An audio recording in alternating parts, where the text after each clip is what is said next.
નમસ્કાર વિદ્યાર્થી મિત્રો, હું રમેશ વાગડિયા આપ સૌનું સ્વાગત કરું છું આજના લેક્ચરમાં. આજનું લેક્ચર આપણું જે રનિંગ ચેપ્ટર છે કે જે ધોરણ 12નું છઠ્ઠું ચેપ્ટર છે, આનુવંશિકતાનો આણ્વીય આધાર, એના પરનો છઠ્ઠો લેક્ચર છે. અગાઉ આ ચેપ્ટરના આપણે ખૂબ જ અગત્યના એવા 5 લેક્ચરો જોઈ ગયા છીએ, જેની અંદર આ ચેપ્ટરના ઘણા બધા અગત્યના ટોપિકની આપણે ચર્ચા કરી ગયા છીએ. જેમ કે શરૂઆત માટે લેક્ચર નંબર 1ની અંદર આપણે આનુવંશિકતાના આણ્વીય આધાર સંદર્ભની માહિતી અને આ ચેપ્ટરની અંદર આપણે કઈ કઈ બાબતો અગત્યની છે કે જેનો અભ્યાસ કરવાના છે એના વિશે માહિતી લીધી હતી. ત્યાર પછીના લેક્ચરમાં આપણે ડીએનએનું બંધારણ છે એને સમજ્યા હતા. ત્યાર પછીના લેક્ચરમાં જનીન દ્રવ્યની શોધ વિશે માહિતી લીધી હતી. ત્યાર પછીના લેક્ચરની અંદર આપણે ડીએનએનું પેકેજિંગની જે સંપૂર્ણ ક્રિયાવિધિ છે કે જેની અંદર આપણે ન્યુક્લિયોસોમ મોડલ છે એનો અભ્યાસ કર્યો હતો, કે જેની અંદર દ્વિકુંતલાકાર જે ડીએનએ છે એ હિસ્ટોન ઓક્ટામેરિક જે પ્રોટીન છે એ હિસ્ટોન ઓક્ટામરની ફરતે વીંટળાય.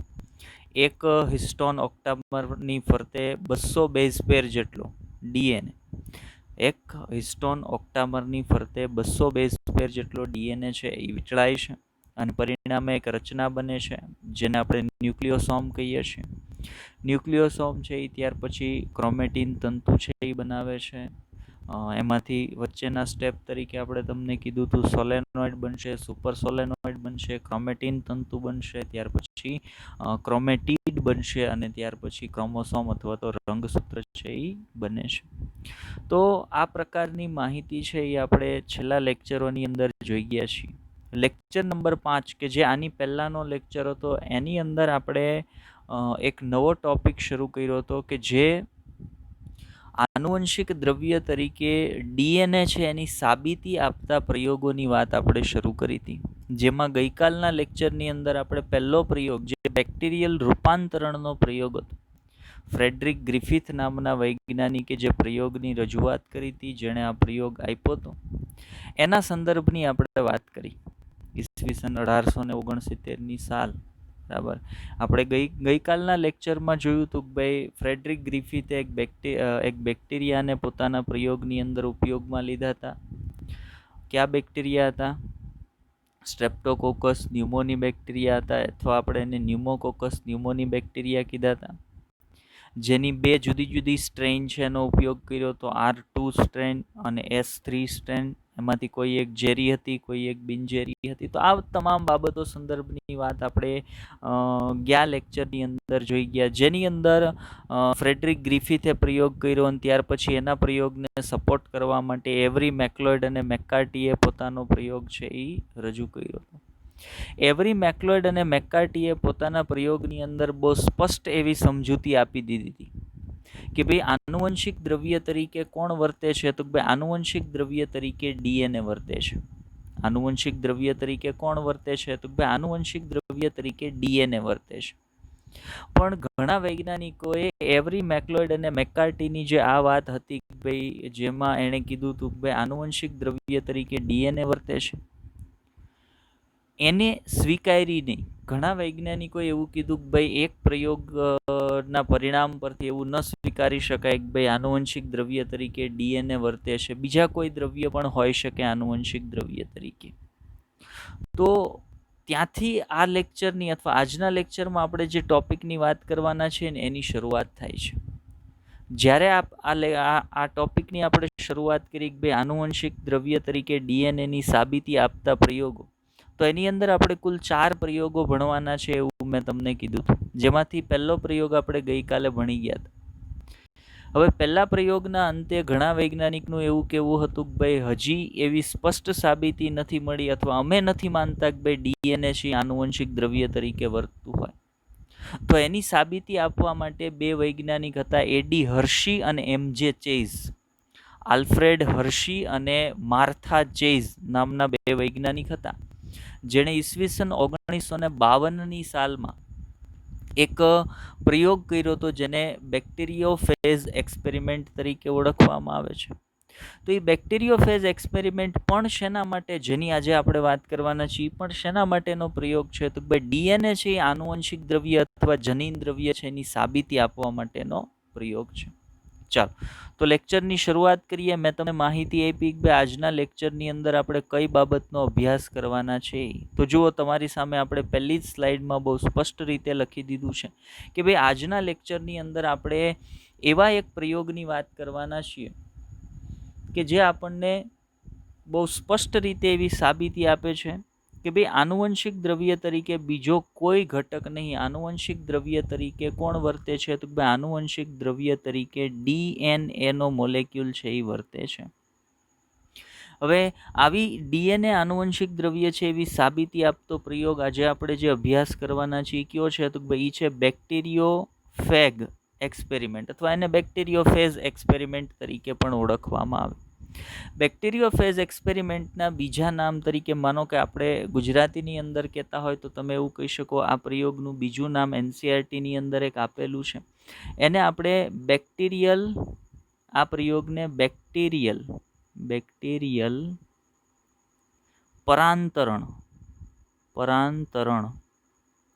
પરાંતરણનો પ્રયોગ પણ કહી શકો. આ પ્રયોગને તમે બેક્ટેરિયલ પરાંતરણના પ્રયોગ તરીકે પણ ઓળખાવી શકો. અથવા આ પ્રયોગને બીજું એક નામ આપવામાં આવે છે આ પ્રયોગને બીજું એક નામ આપવામાં આવે છે બ્લેન્ડિંગ એક્સપેરિમેન્ટ. બ્લેન્ડિંગ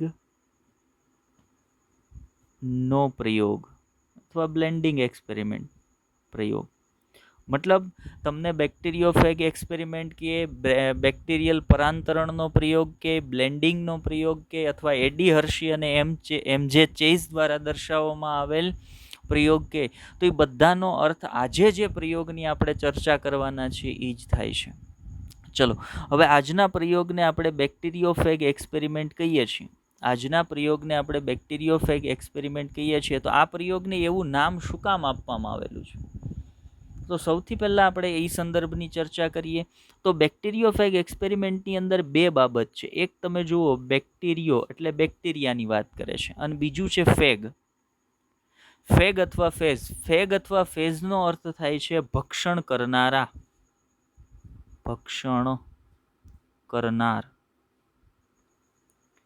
ફેગનો અર્થ થાય ભક્ષણ કરનાર, અને બેક્ટેરિયોનો અર્થ થાય બેક્ટેરિયા. તો આ પ્રયોગની અંદર એવો કોઈ ઘટક છે કે જે બેક્ટેરિયાનું ભક્ષણ કરનાર છે.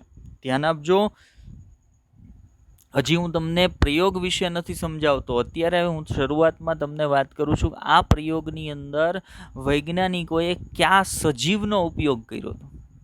તો એ પ્રયોગનું નામ છે ને એના પરથી જ તમને માહિતી મળવાની છે. બેક્ટેરિયોનો અર્થ થાય બેક્ટેરિયા, અને ફેગનો અર્થ વા ફેઝનો અર્થ થાય છે ભક્ષણ કરનાર. તો આ પ્રયોગની અંદર એણે બેક્ટેરિયાનું ભક્ષણ કરનાર જે સજીવ છે, જે કોણ હોય? તો જે વાયરસ હોય, અને બેક્ટેરિયાનું ભક્ષણ કરનાર વાયરસ છે એટલે એને બેક્ટેરિયોફેજ તરીકે પણ ઓળખવામાં. યાદ રાખજો, એવા વાયરસ કે જે બેક્ટેરિયાને ચેપ લગાડે છે, બેક્ટેરિયાનું ભક્ષણ કરે છે, બેક્ટેરિયાને ચેપ લગાડતા જે વાયરસ હોય ને એને બેક્ટેરિયોફેજ વાયરસ કહેવાય. એને કેવા વાયરસ કહેવાય? એને બેક્ટેરિયોફેજ વાયરસ કહેવાય. જે બેક્ટેરિયાને ચેપ લગાડે છે અથવા બેક્ટેરિયાનું ભક્ષણ કરે છે એ વાયરસને બેક્ટેરિયોફેજ વાયરસ તરીકે ઓળખવામાં આવે. તો બેક્ટેરિયોફેગ એક્સપેરિમેન્ટની અંદર અથવા બેક્ટેરિયલ પરાંતરણના પ્રયોગની અંદર અથવા બ્લેન્ડિંગના પ્રયોગની અંદર હર્શી અને ચેઝ જે બે વૈજ્ઞાનિકો હતા, એણે કોનો ઉપયોગ કર્યો હતો? તો એણે બેક્ટેરિયોફેજ વાયરસનો ઉપયોગ કર્યો હતો. એણે કયા વાયરસનો ઉપયોગ કર્યો હતો? બેક્ટેરિયોફેજ વાયરસનો ઉપયોગ કર્યો હતો. આ વાયરસ કોને ચેપ લગાડે છે? તો આ વાયરસ છે એ બેક્ટેરિયાને ચેપ લગાડે છે. આ વાયરસ કોને ચેપ લગાડે છે? તો આ વાયરસ બેક્ટેરિયાને ચેપ લગાડે છે. એટલા માટે જ એને બેક્ટેરિયોફેજ વાયરસ કીધો છે. મતલબ આ પ્રયોગની અંદર બેક્ટેરિયોફેજ વાયરસ છે. તો હવે એક વાયરસ છે જે બેક્ટેરિયાને ચેપ લગાડે છે, તો એનો અર્થ એવોય થાય ને કે વાયરસ જે બેક્ટેરિયાને ચેપ લગાડતો હશે એ બેક્ટેરિયાનો પણ ઉપયોગ આ પ્રયોગની અંદર થયો હશે. તો તો ચાલો વાયરસની મને ખબર પડી ગઈ કે એક આ પ્રયોગની અંદર વાયરસનો યુઝ થવાનો છે, અથવા તો પ્રયોગની અંદર સજીવ તરીકે વાયરસને લીધો છે, અને બીજું કોને સજીવ તરીકે આ પ્રયોગની અંદર લીધો છે તો બેક્ટેરિયો, એટલે બીજા કે એક સજીવ તરીકે બેક્ટેરિયાને આ પ્રયોગની અંદર ઉપયોગમાં લીધા છે. હવે ધ્યાન આપજો, બેક્ટેરિયા તરીકે ખાસ કરીને બાયોલોજીની અંદર અથવા જીવ વિજ્ઞાનની અંદર સૌથી વધારે સંશોધન જે બેક્ટેરિયા પર થયેલા છે એ બેક્ટેરિયા ક્યાં છે તો એ બેક્ટેરિયા છે ઇસ્ચેરેશિયા કોલાઈ બેક્ટેરિયા, કોલાઈ, અથવા એને આપણે કોલાઈ બેક્ટેરિયા કહીએ છીએ, ઇસ્ચેરેશિયા કોલાઈ. સૌથી વધારે એક્સપેરિમેન્ટ મટીરિયલ તરીકે જો કોઈ બાયોલોજી ફિલ્ડની અંદર વપરાયેલ બેક્ટેરિયા હોય તો ઇસ્ચેરેશિયા કોલાઈ બેક્ટેરિયા છે. અને હર્શી અને ચેઝે જે બેક્ટેરિયોફેજ એક્સપેરિમેન્ટ આપ્યો એની અંદર એક વાયરસ જે બેક્ટેરિયાને ચેપ લગાડે છે એનો ઉપયોગ કર્યો હતો, અને બીજા એણે એક બેક્ટેરિયાનો ઉપયોગ કર્યો હતો જે બેક્ટેરિયા ક્યાં હતા, ઇસ્ચેરેશિયા કોલાઈ બેક્ટેરિયા હતા. હવે જે વાયરસ જે બેક્ટેરિયાને ચેપ લગાડે છે એ બેક્ટેરિયાના નામના આધારે પણ વાયરસને નામ આપવામાં આવે. માનો કે બેક્ટેરિયાને ચેપ લગાડે છે તો બેક્ટેરિયોફેજ કીધું, પણ બેક્ટેરિયા તરીકે ઇસ્ચેરેશિયા કોલાઈને કોલાઈ બેક્ટેરિયાને ચેપ લગાડે છે, કોલાઈને ચેપ લગાડે છે તો એ વાયરસનું નામ આપવામાં આવે કોલીફેજ, કોલીફેજ વાયરસ. હું કામ કોલીફેજ કીધું તો ભાઈ કોલીનો અર્થ થાય ઇસ્ચેરેશિયા કોલાઈ, અને ફેજ એટલે એને ચેપ લગાડનાર, એનું ભક્ષણ કરનાર વાયરસ. એટલે બેક્ટેરિયોફેજ તરીકે જે વાયરસનો યુઝ આ પ્રયોગની અંદર થયો હતો એ વાયરસનું બીજું એક નામ છે કોલીફેજ વાયરસ. કારણ તો ભાઈ એ ઇસ્ચેરેશિયા કોલાઈને ચેપ લગાડે છે, ઇસ્ચેરેશિયા કોલાઈનું ભક્ષણ કરે છે. તો આ પ્રયોગની અંદર બેક્ટેરિયા તરીકે કોનો યુઝ થયો હતો, ઇસ્ચેરેશિયા કોલાઈનો. વાયરસ તરીકે કોનો યુઝ થયો તો કોલીફેજ વાયરસ અથવા તો બેક્ટેરિયોફેજ વાયરસ. હવે આ પ્રયોગની અંદર જે કોલીફેજ અથવા બેક્ટેરિયોફેજ વાયરસનો ઉપયોગ થયો હતો ને, આ પ્રયોગની અંદર જે, હવે તો આપણે કોલીફેજ જ નામ લેશું કેમ કે ઇસ્ચેરેશિયા કોલાઈને ચેપ લગાડે છે. તો આ પ્રયોગની અંદર જે કોલીફેજ વાયરસનો ઉપયોગ થયો તો એ કોલીફેજ વાયરસના પાછા જુદા જુદા 7 પ્રકાર છે. કોલીફેજ વાયરસના પાછા જુદા જુદા 7 પ્રકાર છે. T1 કોલીફેજ, ત્યાર પછી T2 કોલીફેજ, ત્યાર પછી T3 કોલીફેજ, ત્યાર પછી T4 કોલીફેજ, T5 કોલીફેજ, T6 કોલીફેજ અને T7 કોલીફેજ. આ 7 પ્રકારના કોલીફેજ વાયરસ છે. આ 7 વાયરસ T1 થી T7 સુધી આ બધા જ વાયરસ કોલીફેજ છે, એટલે બધા જ વાયરસ ઇસ્ચેરેશિયા કોલાઈ બેક્ટેરિયાને ચેપ લગાડતા હશે. તો પ્રશ્ન એ થાય કે આ 7માંથી એડી હર્શી અને MJ ચેઝે પોતાના બેક્ટેરિયોફેજ એક્સપેરિમેન્ટની અંદર કયા વાયરસનો ઉપયોગ લીધો હતો તો એણે લીધો હતો T2 પ્રકારના જે કોલીફેજ વાયરસ હતા. T2 પ્રકારના જે કોલીફેજ વાયરસ હતા, IEMP બાબતની વાત કરું છું, T2 પ્રકારના જે કોલીફેજ વાયરસ હતા એ T2 પ્રકારના કોલીફેજ વાયરસનો ઉપયોગ એડી હર્શી અને MJ ચેઝે પોતાના બેક્ટેરિયોફેજ એક્સપેરિમેન્ટની અંદર કર્યો હતો.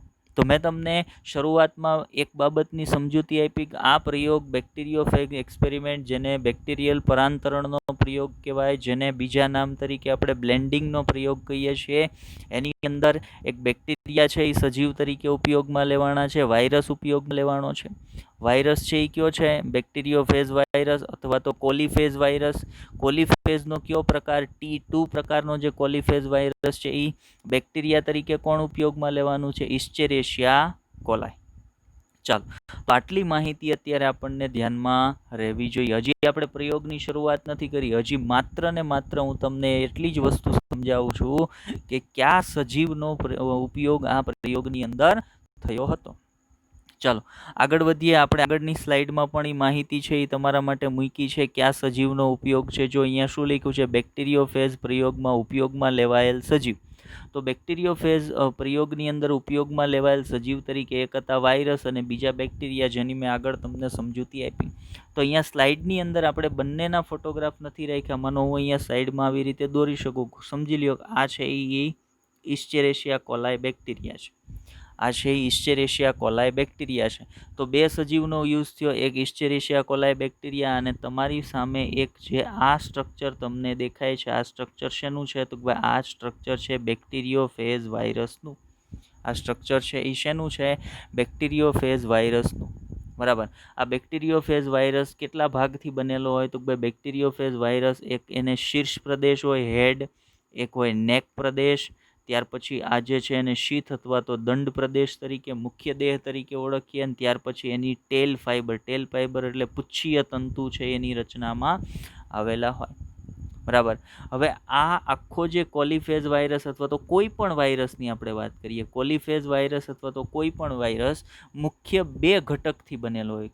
ઇમ્પોર્ટન્ટ બાબત, આઈએમપી બાબત, આ બાબત આગળ પ્રયોગ સમજવામાં તમને ઉપયોગમાં આવશે કે કોઈ પણ વાયરસ છે એ મુખ્ય બે ઘટકથી બનેલો હોય. એના બંધારણનો પહેલો ઘટક હોય એને કહેવાય nucleic acid. Nucleic acid. Virus મુખ્ય બે ઘટકથી બનેલો હોય. વાયરસની રચનામાં ત્રીજો ઘટક ન આવેલો હોય. વાયરસ મુખ્ય બે ઘટકથી બનેલો હોય. એમાં પહેલો ઘટક કયો થઈ ગયો? Nucleic acid. અને બીજું શું આવેલું હોય? બીજું એની રચનામાં આવેલું હોય પ્રોટીન.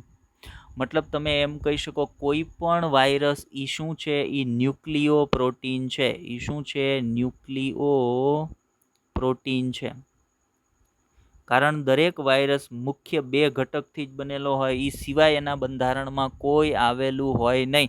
એ સિવાય એના બંધારણમાં બીજો કોઈ પણ ઘટક આવેલો હોય નહીં. બે ક્યાં ઘટક? તો ભાઈ એક આવેલો હોય ન્યુક્લિક એસિડ અને બીજો આવેલો હોય પ્રોટીન. જો તમારી સામે અહીંયા આકૃતિમાં તમે બહુ સ્પષ્ટ જોઈ શકશો કે અહીંયા એનું જે શીર્ષ છે એની અંદર તમને ડીએનએ છે ને એ દેખાય છે. આ ભાગમાં તમને એનો ડીએનએ છે એ દેખાય છે. એ સિવાયનો જેટલો પણ ભાગ છે આ બધો જ પોર્શન, આ બધો જ ભાગ, આ ટેલ ફાઈબર સુધીની બધા જ ભાગની વાત કરું હું તમને, તો એ બધો જ ભાગ જે વાયરસનો છે એ શેનો બનેલો હશે? તો ભાઈ તમામ પોર્શન છે એ પ્રોટીનનો બનેલો હશે. અને એ સિવાય ડીએનએ ક્યાં આવેલો હશે? તો ભાઈ ડીએનએ છે એ કેપ્સ્યુલની અંદર શીર્ષ પ્રદેશની અંદર આવેલો હશે. આમ કોઈ પણ વાયરસ છે એ મુખ્ય બે ઘટકથી બનેલો હોય, ન્યુક્લિક એસિડ અને પ્રોટીન, એટલે વાયરસને ન્યુક્લિયો પ્રોટીન તરીકે પણ ઓળખવામાં આવે છે. તો હવે આ પ્રયોગની અંદર વપરાયેલ જે વાયરસ હતો એ વાયરસનું સ્ટ્રક્ચર કંઈક આ પ્રકારનું છે. અને એ કેટલા ઘટકથી બનેલો છે? તો ભાઈ મુખ્ય બે ઘટક, એક હોય ન્યુક્લિક એસિડ અને બીજું હોય પ્રોટીન. પ્રશ્ન એ છે અહીંયા તમે જ્યારે ન્યુક્લિક એસિડની વાત કરો ત્યારે વાયરસના બંધારણની અંદર ન્યુક્લિક એસિડ તરીકે કોણ કોણ આવેલું હોય? તો યાદ રાખજો, વાયરસના બંધારણની અંદર ન્યુક્લિક એસિડની જ્યારે તમે વાત કરતા હોય, ન્યુક્લિક એસિડ, આ બધું નોટ કરતા જજો ભાઈ. આ અમુક વસ્તુ છે એ એનસીઈઆરટીમાં નથી. બરાબર. તો આ મને કામ આવશે. ન્યુક્લિક એસિડ, વાયરસની અંદર તમે જ્યારે ન્યુક્લિક એસિડની વાત કરતા હોય તો વાયરસની અંદર ન્યુક્લિક એસિડ બે પ્રકારના આવેલા હોય. વાયરસની અંદર ન્યુક્લિક એસિડ તરીકે બે પ્રકારના ન્યુક્લિક એસિડ આવેલા હોઈ શકે. બેમાંથી કોઈ એક પ્રકારનો ન્યુક્લિક એસિડ હોય. ઉદાહરણ તરીકે કાં તો વાયરસની અંદર ડીએનએ છે એ ન્યુક્લિક એસિડ તરીકે આવેલો હોય, અથવા તો વાયરસની અંદર આરએનએ છે ને એ ન્યુક્લિક એસિડ તરીકે આવેલો હોય. બરાબર. ન્યુક્લિક એસિડ એટલે શું છે? તો ભાઈ ન્યુક્લિક એસિડ બે પ્રકારના હોય, ડીઓક્સી રિબોઝ ન્યુક્લિક એસિડ અને રિબોઝ ન્યુક્લિક એસિડ. તો વાયરસની અંદર આ બેમાંથી કોઈ પણ પ્રકારનું ન્યુક્લિક એસિડ છે એ આવેલું હોઈ શકે. ડીઓક્સી રિબોઝ ન્યુક્લિક એસિડ એ આવેલું હોઈ શકે કે રિબોઝ ન્યુક્લિક એસિડ પણ આવેલું હોઈ શકે. આથી વિશેષ એક માહિતીની આપણે વાત કરીએ તો જો વાયરસની અંદર ન્યુક્લિક એસિડ તરીકે ડીએનએ આવેલું હોય ને, જો વાયરસની અંદર, માહિતી ધ્યાનથી સમજજો ભાઈ, જો વાયરસની અંદર ન્યુક્લિક એસિડ તરીકે ડીએનએ આવેલું હોય ને તો વાયરસમાં આવેલો જે ડીએનએ છે એ બે પ્રકારનો હોઈ શકે. એક હોય ડબલ સ્ટ્રેન્ડેડ ડીએનએ, અને એકને કહેવાય સિંગલ સ્ટ્રેન્ડેડ ડીએનએ. હવે સ્ટ્રેન્ડનો અર્થ થાય પોલીન્યુક્લિયોટાઇડ શૃંખલા. ડબલ એટલે એવો ડીએનએ કે જેની રચનામાં બે પોલીન્યુક્લિયોટાઇડ શૃંખલા, આવી રીતે હું જે અહીંયા મોડેલ બનાવું છું આવી રીતે બે પોલીન્યુક્લિયોટાઇડ શૃંખલા જે ડીએનએની રચનામાં આવેલ હોય એને ડબલ સ્ટ્રેન્ડેડ ડીએનએ કહેવાય. અને અમુક ડીએનએની અંદર બે પોલીન્યુક્લિયોટાઇડ શૃંખલા ન આવેલી, આવી રીતે માત્ર એક જ પોલીન્યુક્લિયોટાઇડ શૃંખલા આવેલી હોય તો એને સિંગલ સ્ટ્રેન્ડેડ ડીએનએ કહેવામાં આવે. મતલબ જો ન્યુક્લિક એસિડ તરીકે વાયરસની અંદર જો ન્યુક્લિક એસિડ તરીકે વાયરસની અંદર ડીએનએ આવેલો હોય તો એ કેટલા પ્રકારના હોઈ શકે? તો ભાઈ 2 પ્રકારના. કાં તો વાયરસમાં આવેલો ડીએનએ છે એ ડબલ સ્ટ્રેન્ડેડ હોય, અથવા તો વાયરસમાં આવેલો ડીએનએ છે એ સિંગલ સ્ટ્રેન્ડેડ હોય. યાદ કરો, એક વાયરસનું મેં તમને એક્ઝામ્પલ આપ્યું હતું, બેક્ટેરિયોફેજ 5174. બેક્ટેરિયોફેજ 5174 એની અંદર જે ડીએનએ હતો એ કેવો હતો? સિંગલ સ્ટ્રેન્ડેડ ડીએનએ હતો. એટલે એ ડીએનએની રચનામાં માત્ર એક જ પોલીન્યુક્લિયોટાઇડ શૃંખલા છે એ આવેલી હતી. અને આજે જે તમે આજે જે તમે વાયરસની વાત કરો છો, જે કોલીફેજ વાયરસ T2 પ્રકારનો છે, એની અંદર ડબલ સ્ટ્રેન્ડેડ ડીએનએ આવેલો હોય. મતલબ તમને બંને એક્ઝામ્પલ મળી ગયા. અમુક વાયરસમાં સિંગલ સ્ટ્રેન્ડેડ ડીએનએ હોય, અમુક વાયરસની અંદર ડબલ સ્ટ્રેન્ડેડ ડીએનએ હોઈ શકે. હવે પ્રશ્ન એ થાય કે ડીએનએ સંદર્ભની તો તમે વાત કરી નાખી.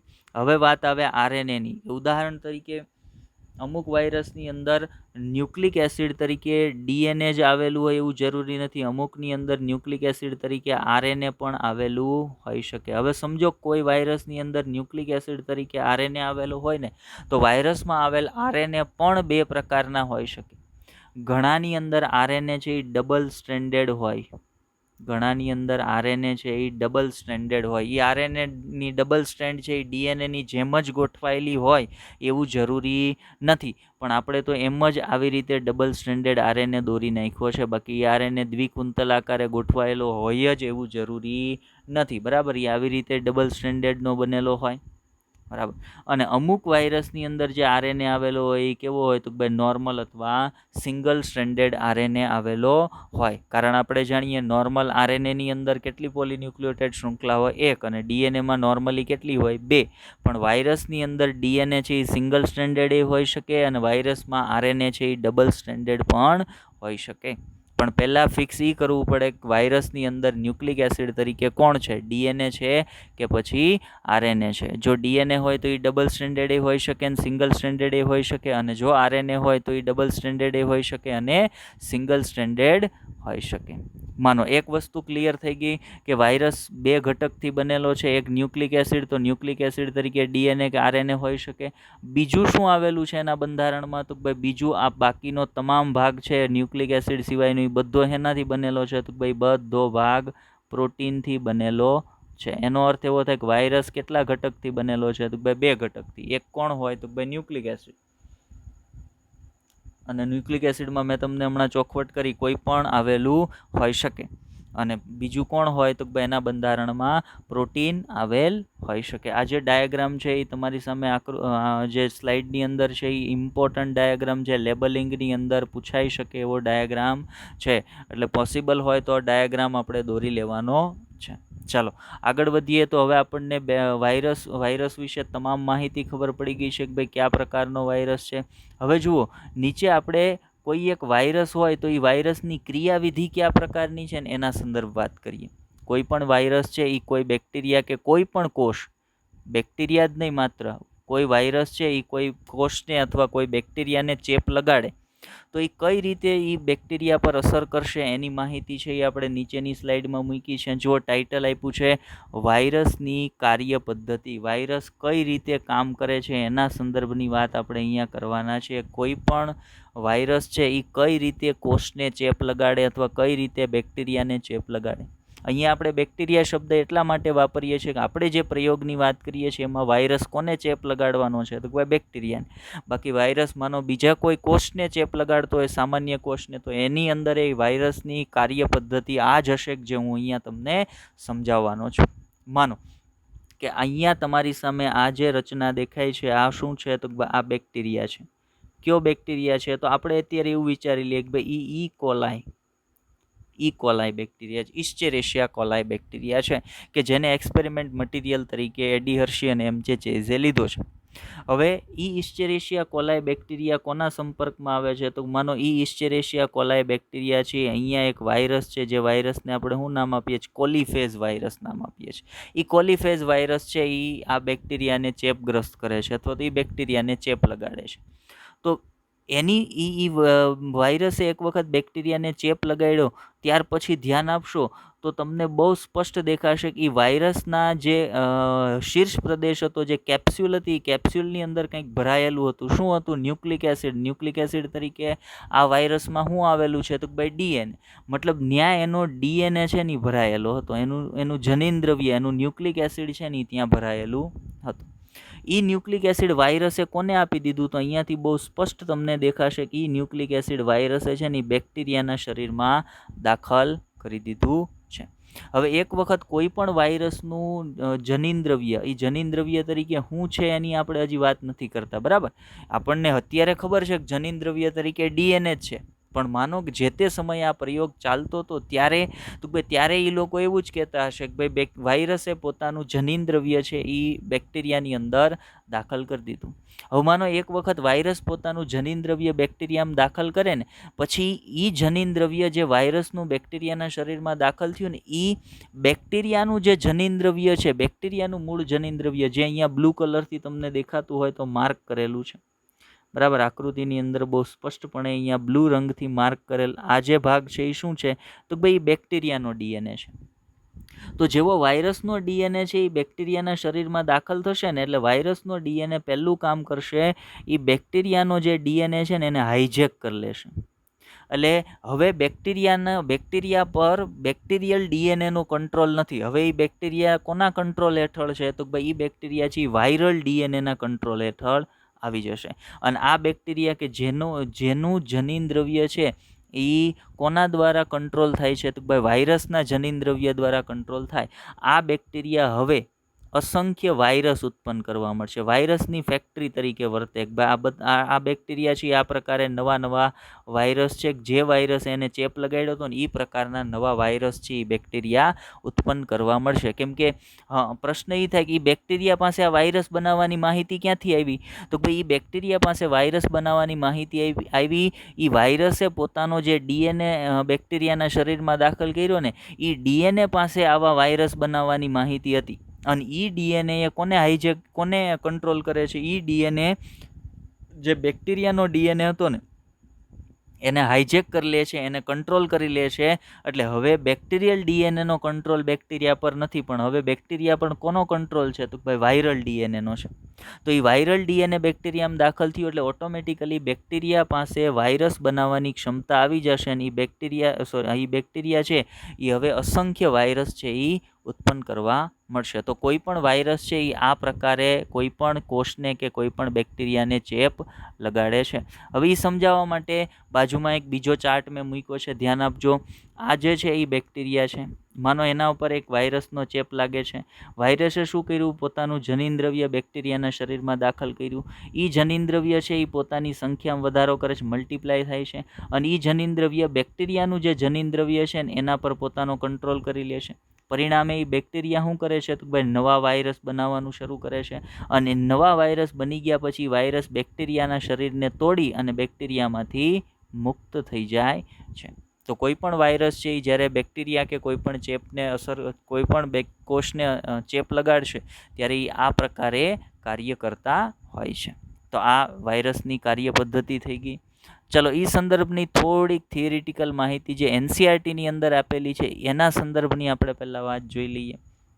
તો ડીએનએ આનુવંશિક દ્રવ્ય છે તેના વિશે સુસ્પષ્ટ સાબિતી કોણે આપી? આલ્ફ્રેડ હર્શી અને માર્થા ચેઇઝ કઈ સાલમાં? ઈસવીસન 1952માં પોતાના પ્રયોગ પરથી પ્રાપ્ત થઈ. અથવા તો એડી હર્શી અને એમજે ચેઇઝે ડીએનએ છે એની આનુવંશિક દ્રવ્ય છે એની સુસ્પષ્ટ સાબિતી પોતાના પ્રયોગ પરથી આપી. કઈ સાલમાં? ઈસવીસન 1952ની સાલમાં. એણે શું કર્યું હતું? તો ભાઈ તેઓએ વાયરસ પર કાર્ય કર્યું હતું. કયો વાયરસ? એની આગળ મેં તમને માહિતી આપી દીધી. જે વાયરસ પર કાર્ય કર્યું કે જે બેક્ટેરિયાને ચેપગ્રસ્ત કરે છે, એટલા માટે જેને બેક્ટેરિયોફેજ વાયરસ અથવા તો ઇસ્ચેરેશિયા કોલાઈને અસર કરે છે એટલે કોલીફેજ વાયરસ કીધું હતું, જેને બેક્ટેરિયોફેજ તરીકે ઓળખવામાં આવે છે. બીજું શું નામ અપાશે? તો ભાઈ કોલીફેજ નામ પણ અપાશે. કારણ તો ભાઈ એ ઇસ્ચેરેશિયા કોલાઈને અસરગ્રસ્ત કરે છે. અને કયા પ્રકારનો છે? યાદ રાખજો, T2 પ્રકારનો વાયરસ છે. આગળ વધીએ. બેક્ટેરિયોફેજ એ બેક્ટેરિયા સાથે ચોંટે છે જ્યારે બેક્ટેરિયાને ચેપ લગાડશે ત્યારે એ બેક્ટેરિયાની જે દિવાલ હશે, કોષ દિવાલ, એની સાથે ચોંટી જશે અને પોતાનું જનીનદ્રવ્ય બેક્ટેરિયામાં દાખલ કરે છે. હવે બેક્ટેરિયલ કોષ વાયરસના આનુવંશિક દ્રવ્યને પોતાનું સમજી લે છે. એટલે બેક્ટેરિયા પોતાનું જે જનીનદ્રવ્ય હોય ને એનો અસ્વીકાર કરી અને વાયરસનું જે જનીનદ્રવ્ય એની અંદર દાખલ થયું ને એને પોતાનું સમજી લેશે. એના પરિણામે શું થશે? અને તેનાથી આગળ જતાં અનેક વાયરસ કણનું નિર્માણ કરે છે. મતલબ એવો બેક્ટેરિયા જેને વાયરસનો ચેપ લાગી ગયો છે એ નવા વાયરસ છે એ ઉત્પન્ન કરવાનું શરૂ કરી દે છે. હવે બેક્ટેરિયામાં વાયરસમાંથી પ્રોટીન અથવા ડીએનએ પ્રવેશે છે. તો શોધવા માટે હર્શી અને ચેઝે પ્રયત્ન કર્યો. હવે આવું શું કામ કીધું છેલ્લા મુદ્દામાં? તો યાદ કરો, મેં તમને હમણાં જ સમજાવ્યું હતું કે વાયરસ આખો 2 જ ઘટકથી બનેલો છે, એક ન્યુક્લિક એસિડ અને બીજું પ્રોટીન. તો વાયરસમાંથી બેક્ટેરિયાની અંદર કંઈક દાખલ થાય છે, તો એ બેમાંથી એક જ ઘટક હશે ને, કાં તો એ પ્રોટીન હોઈ શકે ને કાં તો એ ડીએનએ હોઈ શકે, કેમ કે વાયરસ પોતે આ 2 જ ઘટકનો બનેલો છે. તો એ બેમાંથી કોઈ એક ઘટક છે એ વાયરસમાંથી બેક્ટેરિયાના શરીરમાં જાય છે ને પરિણામ સ્વરૂપે બેક્ટેરિયા છે એની નવા વાયરસ ઉત્પન્ન કરવાનું શરૂ કરી દે છે. મતલબ એડી હર્શી અને એમજે ચેઝને એ ખાતરી હતી કે ભાઈ વાયરસના શરીરમાંથી બેક્ટેરિયામાં કાંઈક દાખલ થાય છે, પણ પ્રશ્ન એ હતો કે જે દાખલ થતો ઘટક છે એ ન્યુક્લિક એસિડ તરીકે ડીએનએ દાખલ થાય છે કે પછી પ્રોટીન છે એ દાખલ થાય છે? કેમ કે વાયરસ તો 2 ભાગથી બનેલો હતો, પ્રોટીનથી બનેલો હતો અને ડીએનએ એટલે ન્યુક્લિક એસિડથી બનેલો હતો.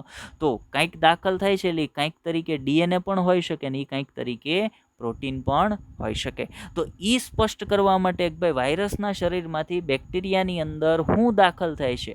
જનીનદ્રવ્ય દાખલ થાય છે, પણ જનીનદ્રવ્ય તરીકે પ્રોટીન દાખલ થાય છે કે જનીનદ્રવ્ય તરીકે ડીએનએ દાખલ થાય છે? આની સાબિતી લેવા માટે એડી હર્શી અને એમજે ચેઝે પોતાનો આ પ્રયોગ, કે જેને આપણે બેક્ટેરિયોફેજ એક્સપેરિમેન્ટ અથવા એને આપણે બેક્ટેરિયલ પરાંતરણનો પ્રયોગ અથવા જેને આપણે બ્લેન્ડિંગનો પ્રયોગ કહીએ છીએ એ કર્યો હતો. ચાલો આગળ વધીએ આ પ્રયોગની અંદર. ત્યાર પછી એડી હર્શી એમજે ચેઝે શું કર્યું? તો ભાઈ એડી હર્શી અને એમજે ચેઝે પ્રયોગને આગળ વધારતા એણે જે વાયરસ લીધા હતા, કયા વાયરસ? બેક્ટેરિયોફેજ વાયરસ. તેઓએ કેટલાક એણે જે બેક્ટેરિયોફેજ વાયરસ લીધા હતા ને એમાંથી અમુક જે બેક્ટેરિયોફેજ વાયરસ હતા ને એ બેક્ટેરિયોફેજ વાયરસને લેબોરેટરીની અંદર પેટ્રી પ્લેટમાં એનો ઉછેર કર્યો. એણે શું કર્યું? તો ભાઈ એની પાસે જે બેક્ટેરિયોફેજ વાયરસ હતા ને એમાંથી અમુક બેક્ટેરિયોફેજ વાયરસનો લેબોરેટરીની અંદર ઉછેર કર્યો. અને એ વાયરસનો જ્યારે ઉછેર થતો હતો ને ત્યારે એ વાયરસની આસપાસ એણે રેડિયો એક્ટિવ ફોસ્ફરસ છે ને એ રાખ્યો. એણે નોર્મલ ફોસ્ફરસ નહીં, રેડિયો એક્ટિવ ફોસ્ફરસ, જેને લગભગ P32 તરીકે ઓળખવામાં આવે છે. અને P32 છે એ નોર્મલ ફોસ્ફરસ નથી. એ કેવો છે? એ રેડિયો એક્ટિવ ફોસ્ફરસ છે. હવે રેડિયો એક્ટિવ ફોસ્ફરસ અને શું કામ એણે રેડિયો એક્ટિવ ફોસ્ફરસનો જ ઉપયોગ કર્યો? તો સજીવ શરીરની અંદર જે સામાન્ય ફોસ્ફરસ હોય ને, આ ફોસ્ફરસની સાથે હોય ને તો તમે સ્પષ્ટ રીતે એને અલગ પાડી શકો. કેમ કે એક ફોસ્ફરસ છે એ કેવો છે? રેડિયો એક્ટિવ છે, અને રેડિયો એક્ટિવ તત્વ સ્પષ્ટપણે સામાન્ય તત્વથી અલગ તરી આવે. તો એણે શું કર્યું હતું? ભાઈ એડી હર્શી અને એમજે ચેઝ પાસે જે કુલ બેક્ટેરિયોફેજ હતા ને એમાંથી અમુક બેક્ટેરિયોફેજને એણે રેડિયો એક્ટિવ ફોસ્ફરસયુક્ત માધ્યમની અંદર એણે ઉછેર કર્યો. જ્યારે અમુક જે બેક્ટેરિયોફેજ વાયરસ હતા, અમુક બેક્ટેરિયોફેજ વાયરસને એણે રેડિયો એક્ટિવ સલ્ફરયુક્ત માધ્યમમાં ઉછેર કર્યો.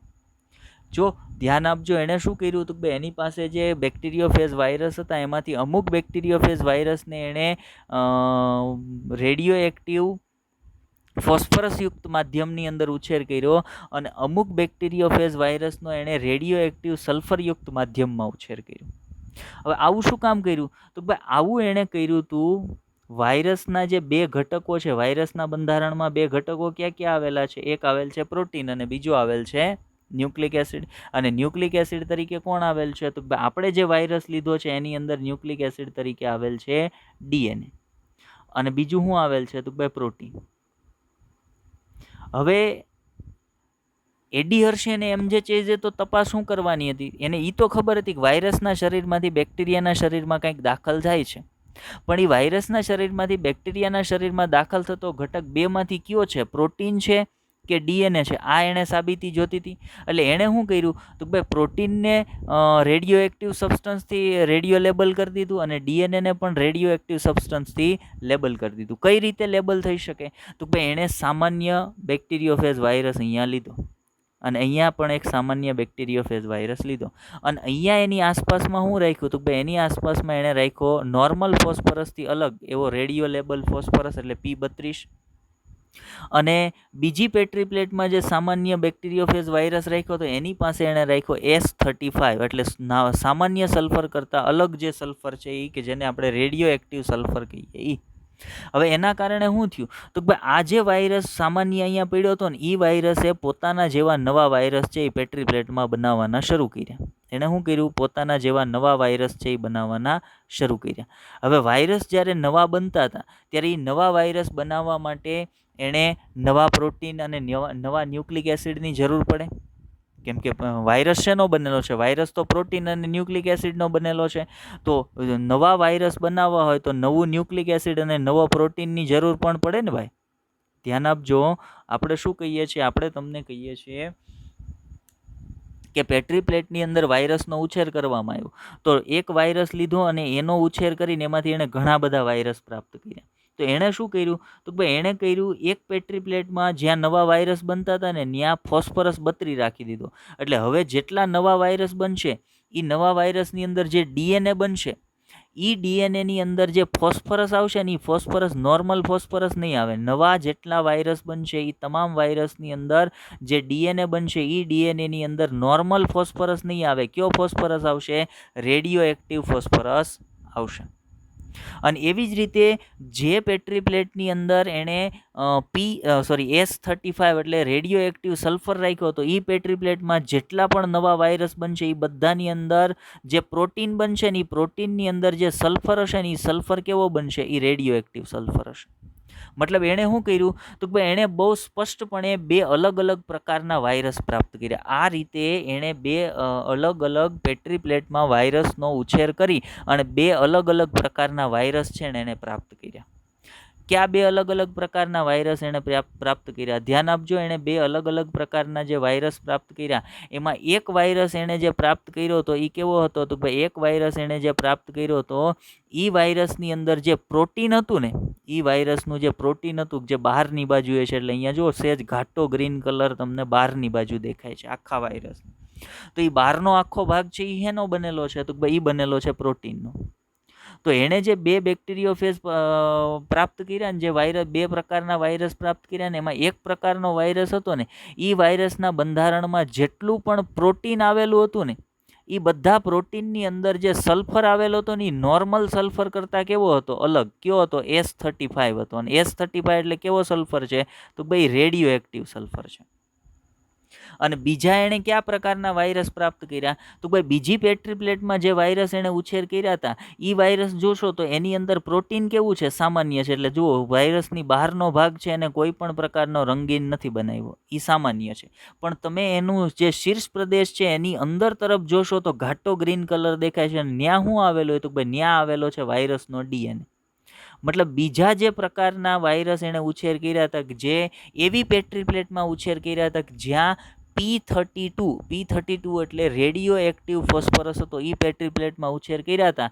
ન્યા એને જે વાયરસ પ્રાપ્ત થયા ને એ વાયરસના ડીએનએની અંદર જે ફોસ્ફરસ હતો ને એ ફોસ્ફરસ કેવો હતો? P32 હતો. એટલે રેડિયો એક્ટિવ ફોસ્ફરસ હતો. મતલબ એને બે પ્રકારના વાયરસ મળ્યા જેમાં એક વાયરસ હતો કે જેનું પ્રોટીન છે ને એ રેડિયો એક્ટિવ સલ્ફર દ્વારા લેબલ થયેલું હતું અને બીજો વાયરસ કે જેનો ડીએનએ છે ને એ રેડિયો એક્ટિવ ફોસ્ફરસ દ્વારા લેબલ થયેલ હતો. હવે પ્રશ્ન એ થાય કે રેડિયો એક્ટિવ સલ્ફરવાળા માધ્યમની અંદર કેમ માત્ર પ્રોટીન છે એ જ રેડિયો લેબલ થયું સલ્ફરથી અને પીવાળા માધ્યમની અંદર કેમ માત્ર ડીએનએ છે એ ફોસ્ફરસથી લેબલ થયું? તો ક્યારેય પણ એક પણ પ્રોટીનના બંધારણમાં ફોસ્ફરસ ન આવેલો હોય.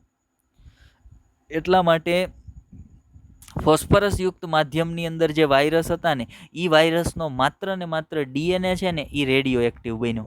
કેમ? તો ભાઈ ડીએનએમાં ફોસ્ફરસ હોય પણ પ્રોટીનમાં ફોસ્ફરસ હોય નહીં. ડીએનએમાં ફોસ્ફરસ હોય પણ પ્રોટીનમાં ફોસ્ફરસ હોય નહીં. એટલે ડીએનએમાં જેટલો ફોસ્ફરસ હતો ને એ બધો ફોસ્ફરસ રેડિયો એક્ટિવ થઈ ગયો. પરિણામે ડીએનએ પણ રેડિયો એક્ટિવ થઈ ગયો. અને સામેનો જે વાયરસ હતો જેને સલ્ફરયુક્ત માધ્યમમાં ઉછેર કરવામાં આવ્યો એની અંદર જેટલું પ્રોટીન હતું ને એ સલ્ફરથી રેડિયો એક્ટિવ થઈ ગયું. પણ ડીએનએ સલ્ફરથી રેડિયો એક્ટિવ ન થયું. એની પાછળનું કારણ ડીએનએમાં ક્યારેય સલ્ફર આવેલો હોતો નથી. ફરી વખત કહું છું, ડીએનએમાં ક્યાંય સલ્ફર આવેલો હોતો નથી.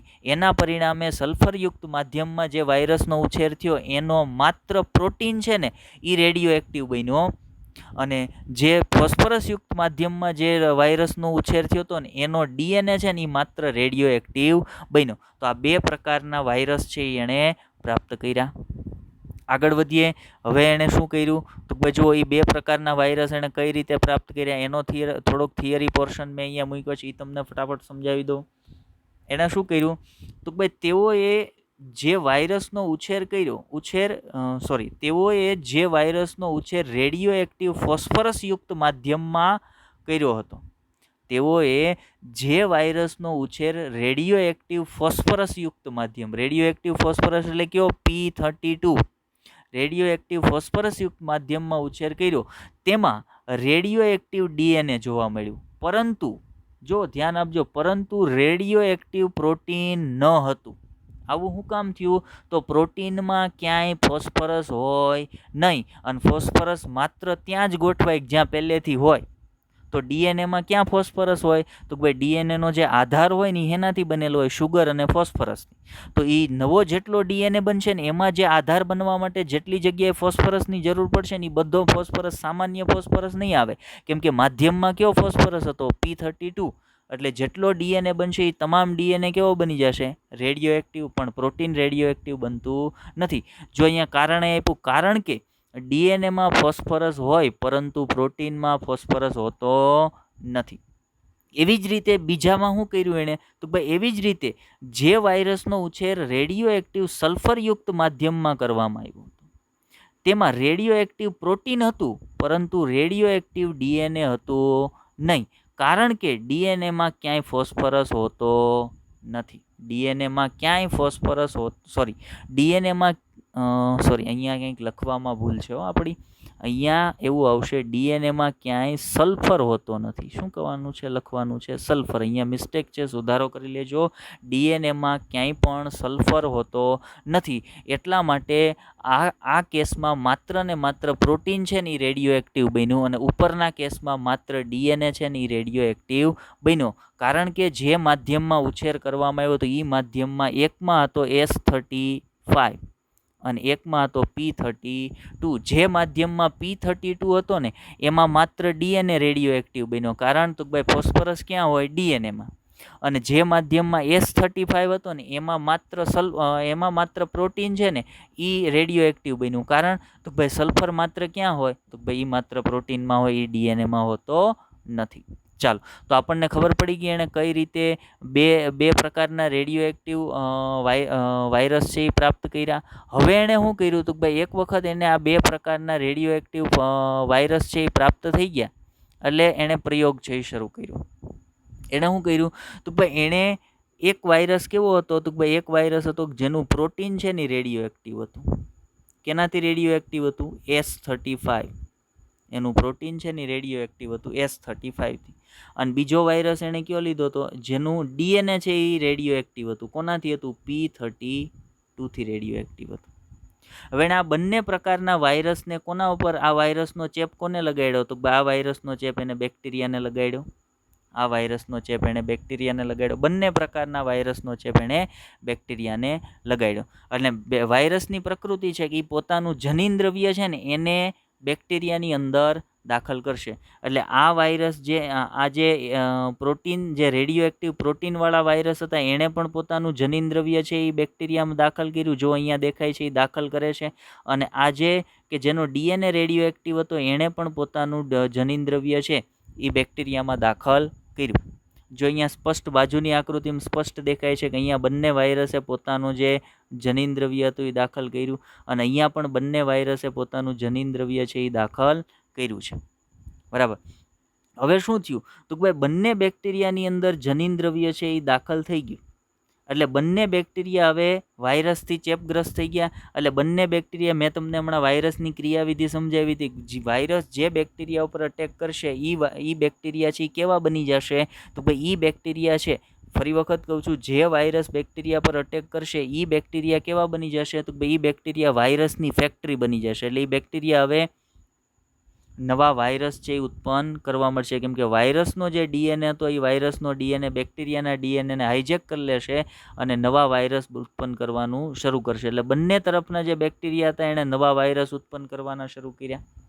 હવે નવા વાયરસ જે ઉત્પન્ન કરવાના શરૂ થયા ને એ વાયરસની તપાસ હવે ધ્યાન આપજો, હવે કન્ક્લુઝન મળે છે, હવે ખબર પડશે કે કેમ ડીએનએ જનીન દ્રવ્ય છે. તો આ તરફ મતલબ જેની અંદર પ્રોટીન છે ને રેડિયો એક્ટિવ હતું, જે વાયરસમાં પ્રોટીન રેડિયો એક્ટિવ હતું એ વાયરસે જે બેક્ટેરિયાને ચેપ લગાડ્યો હતો એ બેક્ટેરિયા દ્વારા જે નવા વાયરસ બનતા હતા ને એ વાયરસનો ડીએનએ કેવો હતો તો ભાઈ એ વાયરસનો ડીએનએ હતો એ સામાન્ય હતો. એ વાયરસનો ડીએનએ કેવો હતો તો ભાઈ સામાન્ય હતો. અને એનું પ્રોટીન પણ કેવું હતું તો ભાઈ એનું પ્રોટીન પણ સામાન્ય હતું. એનું પ્રોટીન પણ સામાન્ય હતું. હવે જે વાયરસ છે એનો ડીએનએ છે ને રેડિયો એક્ટિવ હતો, જે વાયરસનો ડીએનએ છે ને રેડિયો એક્ટિવ હતો, એ વાયરસે જે બેક્ટેરિયાને ચેપ લગાડ્યો હતો એ બેક્ટેરિયાએ જે નવા વાયરસ ઉત્પન્ન કર્યા ને એ જે નવા વાયરસ બનતા હતા ને એ નવા બનતા વાયરસનો ડીએનએ પણ કેવો હતો તો ભાઈ એ નવા બનતા વાયરસનો ડીએનએ પણ P32 યુક્ત હતો. એટલે એ નવા બનતા વાયરસનો ડીએનએ પણ રેડિયો એક્ટિવ ડીએનએ હતો.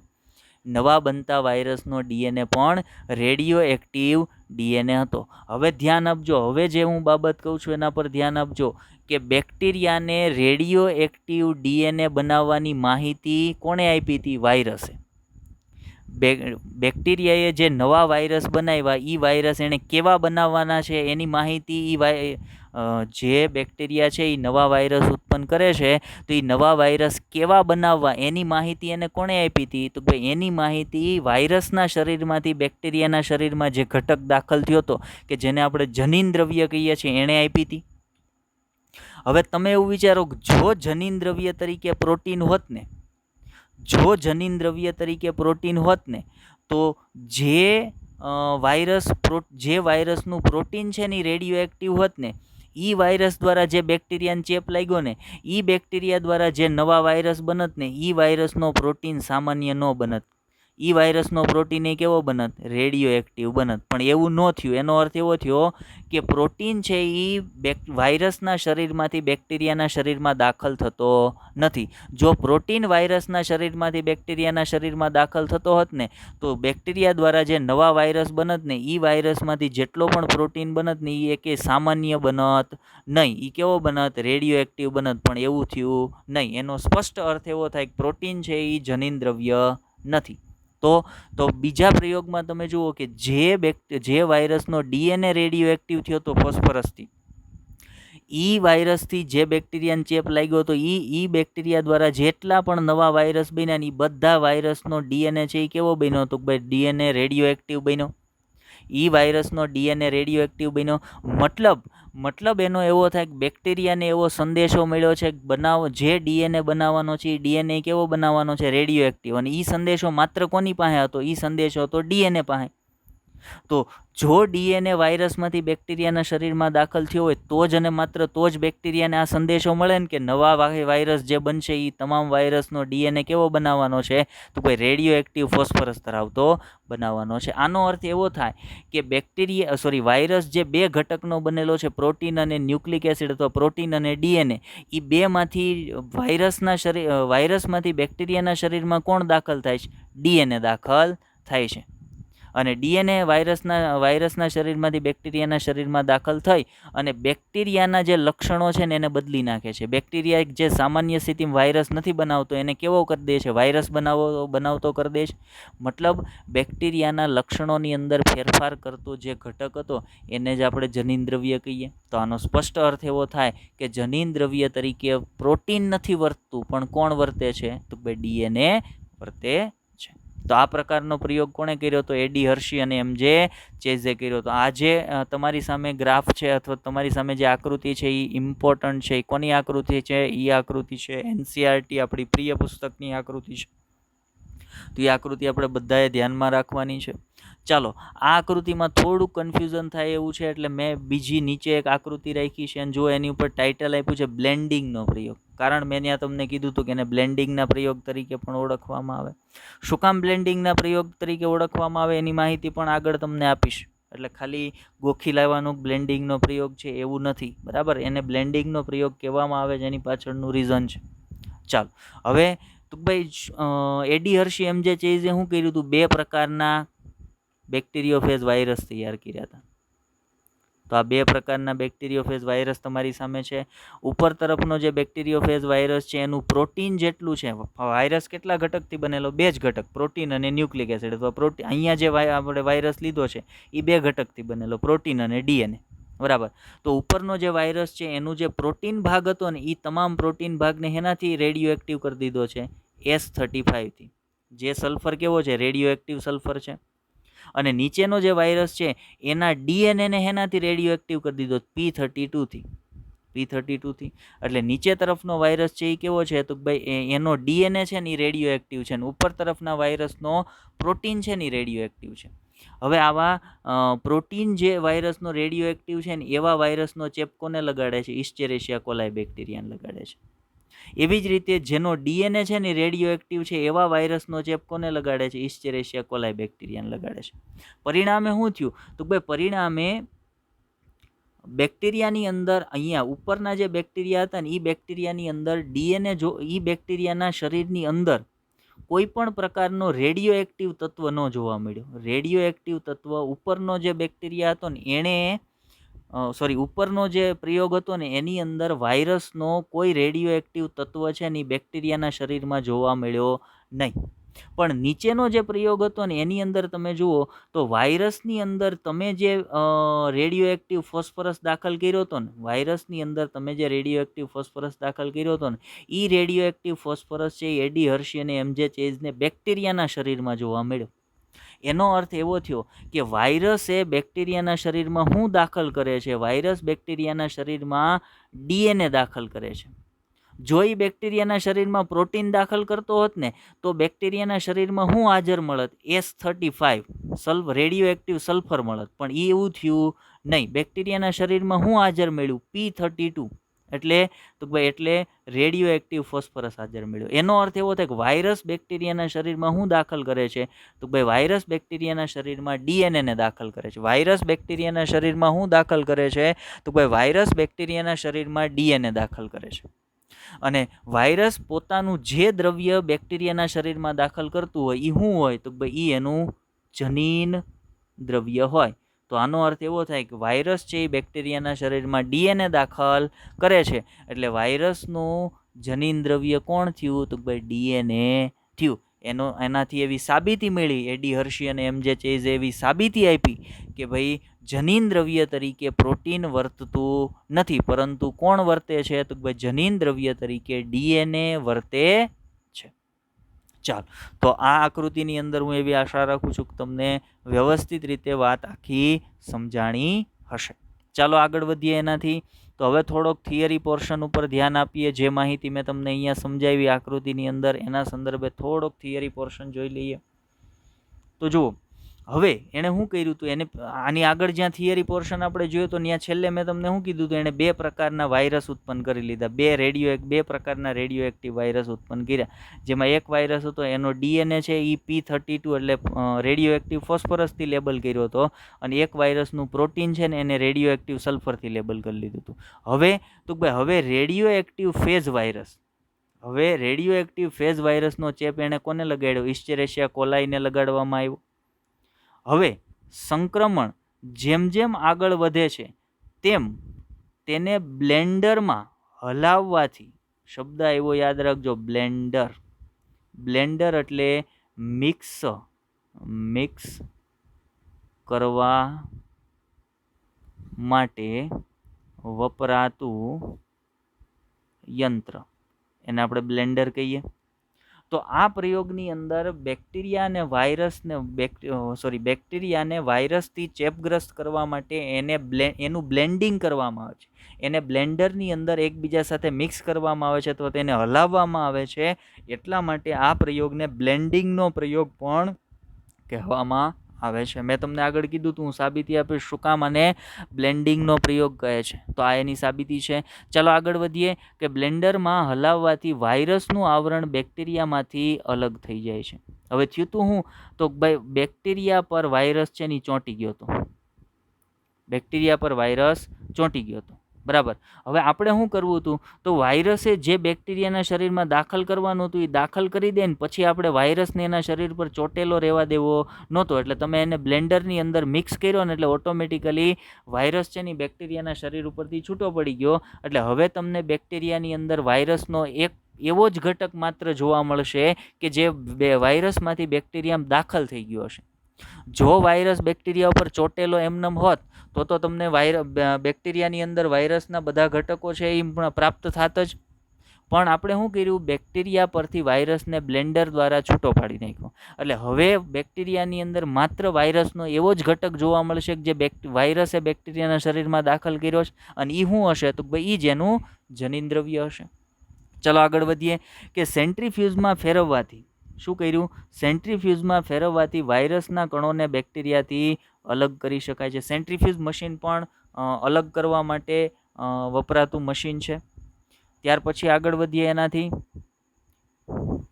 કે જે બેક્ટેરિયા, જો ધ્યાન આપજો, જે બેક્ટેરિયા રેડિયો એક્ટિવ ડીએનએ વાળા વાયરસથી સંક્રમિત થયા હતા તેઓ રેડિયો એક્ટિવ રહ્યા.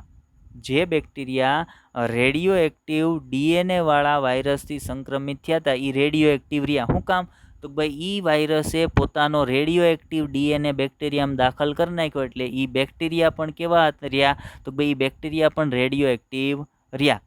આનાથી સ્પષ્ટ થાય છે કે જે દ્રવ્ય વાયરસમાંથી બેક્ટેરિયામાં પ્રવેશે છે એ કોણ છે, તો ભાઈ ડીએનએ છે. એના કારણે જ બેક્ટેરિયા પણ કેવા થઈ ગયા, રેડિયો એક્ટિવ થયા. અને જે બેક્ટેરિયા એવા વાયરસથી સંક્રમિત થયા હતા કે જેમાં રેડિયો એક્ટિવ પ્રોટીન હતું તે રેડિયો એક્ટિવ રહ્યા નહીં. એનાથી એ સંકેત મળે છે કે વાયરસમાંથી બેક્ટેરિયામાં પ્રોટીન પ્રવેશ કરતું નથી.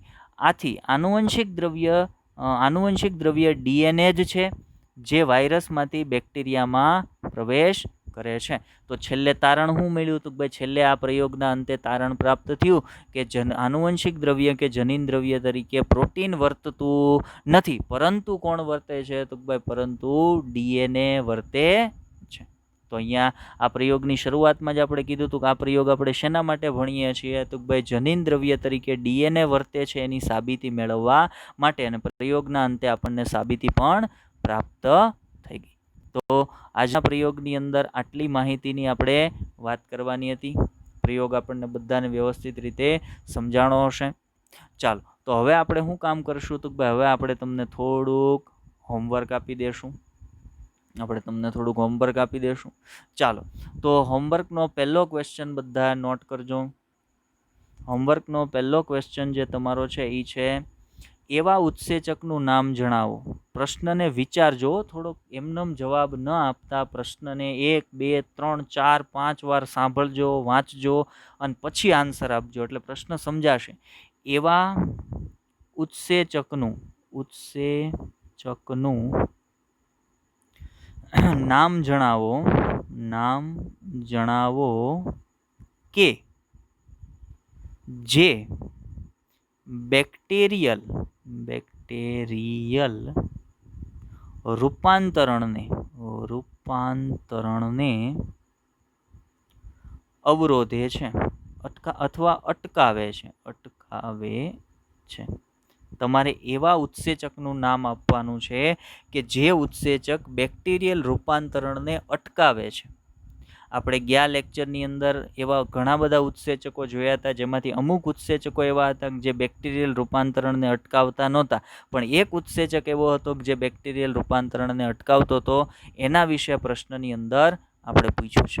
ચાલો હવે આપણે તમને બીજો ક્વેશ્ચન આપીએ. બીજો ક્વેશ્ચન તમારો છે S3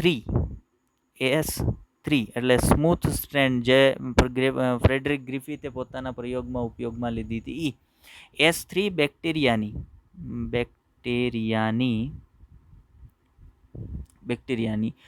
રોગ ઉત્પન્ન કરવાની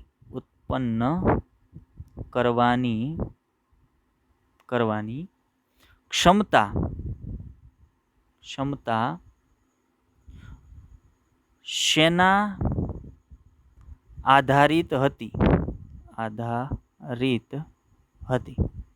મતલબ આ પ્રશ્નનો અર્થ આપણે અહીંયા એવું પૂછીએ છીએ કે S3 બેક્ટેરિયા છે એ રોગ ઉત્પન્ન કરતા બેક્ટેરિયા હતા, તો S3 બેક્ટેરિયા રોગ ઉત્પન્ન કરી શકે છે એનો આધાર કોના પર છે? કેના આધારે એ રોગ ઉત્પન્ન કરી શકે છે? તો આ તમારો બીજો ક્વેશ્ચન હતો. ત્રીજો ક્વેશ્ચન આપણે તમને હોમવર્કનો આપીએ છીએ, ધ્યાનથી સાંભળજો. ત્રીજો ક્વેશ્ચન તમારો છે કયા વૈજ્ઞાનિકે પ્રથમ વખત આનુવંશિક દ્રવ્યની જૈવ રાસાયણિક પ્રકૃતિ સમજાવી? કયા વૈજ્ઞાનિકે પ્રથમ વખત આનુવંશિક દ્રવ્યની જૈવ રાસાયણિક પ્રકૃતિ સમજાવી? તો આ તમારો ત્રીજો ક્વેશ્ચન છે. ચાલો તો 3 હોમવર્કના ક્વેશ્ચન આપણે આપ્યા છે, જે બધાએ ફરજિયાત સોલ્વ કરવાના છે. કોમેન્ટની અંદર એનો આન્સર કરવાનો છે. તો આજના લેક્ચરની અંદર બસ આટલું જ. લેક્ચરને ધ્યાનથી જોજો, સમજવાનો પ્રયત્ન કરજો. ન સમજાતી બાબતોને કોમેન્ટ કરજો, આપણે ફરી એક વખત તમને સમજાવશું. Best of